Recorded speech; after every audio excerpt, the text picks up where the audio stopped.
1045 The Team, 1045theteam.com. On the phone, Zach By, UAlbany basketball broadcaster, UAlbany football broadcaster. We're going to hit a little bit of everything today. Zach, America East Coaches Poll comes out yesterday on the men's side. Danes finished second in that poll. They've won the tournament the last 3 years. When are they going to get a little respect here? They returned 80% of their starting lineup.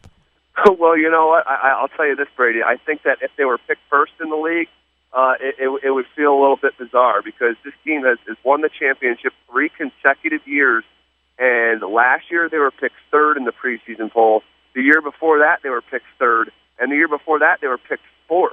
And only twice in the previous 40 years leading up to 3 years ago had a team outside the top 2 won the championship. So here this team has done it 3 consecutive years being outside the top 2. So they've really bucked the trend, and this is something that they're used to, being picked behind Stony Brook or being picked behind Vermont.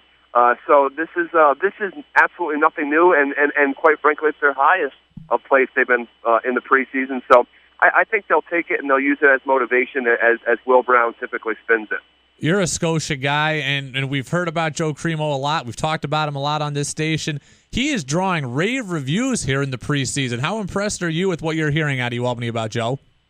Well, I'm impressed, but I'm not surprised. And I'm in practice a good bit, and I see what he's able to do right before my eyes. And I'm telling you what, this kid is just a flat-out special player. And anyone who incorrectly speculated about him in high school because he was playing the post and questioned how he would translate to the Division I level just doesn't quite understand the work ethic that this kid has. He's completely transformed his game.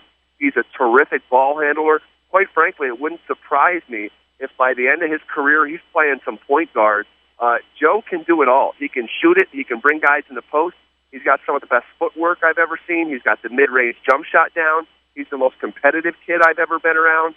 This kid is going to flat out be a star, and I have to temper my enthusiasm about him because I know him on a personal level and have been rooting for him since he's been about 8 years old. But if I were to pull back the curtain on that temperament, I would tell you that I think he's going to be one of the greatest players that's ever played at UAlbany. He really has that type of potential.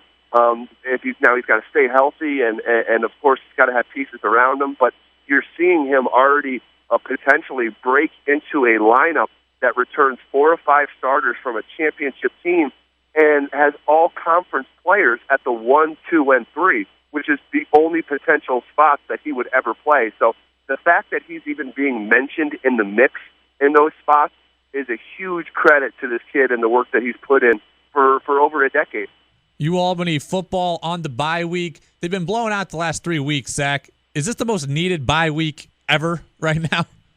Yeah, I think so. And this team, and we knew the scouting report on this team before the season started. Albany had lost players at the tight end, quarterback, running back, and wide receiver that are literally all top 3 in school history. Think about that. They had this loaded class that are some of the best players that have ever played in purple and gold. They graduate all of them, and at the same time, you're jumping up in this league where you want to use red shirts on young kids so you can use them in the future. And Greg Gattuso told my partner Roger Wyman and I before the season started, he said, we may take a step back before we take a big leap forward, and that's exactly what you're seeing. Only 3 senior starters on this UAlbany team, and 28 freshmen and sophomores on the 2 deep. It's absolutely unheard of, and you go up and play these teams who have senior-laden groups who are grown men, and some of which will play in the National Football League. I mean, for those who don't know this league, the CAA is no joke. 25 players in the National Football League right now out of the Colonial Athletic Association. So that's what Albany's trying to battle with every single week, with basically kids and inexperienced players who are playing college football for the very first time against grown men. It's not going well. We didn't think it was going to go well. I think we were all expecting a little bit more competitiveness, but overall, I'm really not shocked at the face value of their overall record. UAlbany certainly going through some growing pains. Zach, you're also a big NBA guy. Jimmer Fredette released by the Spurs. And it kind of feels like if you couldn't make it with the Spurs, the best organization, that it might not be possible for Jimmer to make it. Did you read that Yahoo Sports article that came out about him this week? I read a couple articles. I forget whether I clicked on the Yahoo link, but yeah, that it's what you just expressed is kind of the same sentiment that I had. Is if he can't stick with the Spurs, I don't know where else he's going to stick, because the Spurs have made a living of maximizing guys that not maybe necessarily were written off, but you thought their ceiling was much lower than it is. And I feel for Jimmer because, first of all, he's a really good guy, and I competed against him in high school, and I've kind of been rooting for him this whole time. But this is unfortunate because the fact of the matter is, bottom line, is that Jimmer's defense is still the eyesore, and you can't mask that. And I watched Jimmer every time he's checked in a game throughout these last couple of years. You saw the opposing point guard go right down his throat. I mean, they were literally running set pieces for the opposing guards to try to expose Jimmer. And anytime that's the case in the NBA, where the caliber of player is just sky high, and it's the most exclusive league in the world. Only 12 guys on a team. They have their pick of the litter, and if he can't do what they're asking him to do beyond his one skill set, which he's really good at doing, it's not going to work out, at least here. I'm rooting for him to maybe go over to Europe and maybe do some things, and maybe try to create a new identity for himself, and maybe come back. But the bottom line is this guy will be able to play basketball for the next decade and make a couple $1 million doing it. That Yahoo article, in addition to his defense, the thing that was really surprising is we know that Jimmer, or at least we hear that Jimmer has a great work ethic. It said that he can't make it in the NBA because he's unwilling to change the way he plays, and that he expects teams to just let him do what he did in college. That was really surprising to me, and that's a pretty big indictment right there of a guy.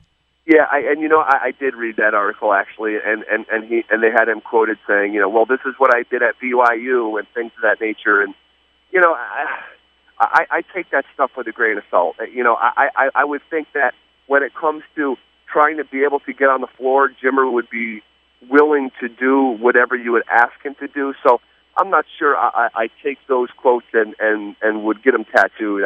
I just not sure about that. Now, some of the fundamental things I agree with. Jimmer had the ball in his hands all the time at Glen Falls, at BYU, and even when he checked in the game for some of these teams, it just sticks in his hands, and he tries to make a play every single time. And in that same article, they made a reference to J.J. Redick and how he had to transform his own game. And J.J. Redick doesn't really have the ball in his hands a lot unless he's coming off screens and hitting shots. And I guess from what they're saying, that's something that Jimmer was a little reluctant to do. But, regardless, the guy is just, if his career was over right now, he's still one of the greatest college basketball players to ever play the game, National Player of the Year, leading the nation in scoring. And as far as Section 2 goes, for my money, he is the best player to ever come out of Section 2. Zach By, UAlbany broadcaster, talking a little bit of everything. 104.5 The Team, 104.5theteam.com. Zach, a bye week for UAlbany football today. Enjoy it. Get some rest. We'll talk to you soon. I appreciate you having me on once again, man. Be well.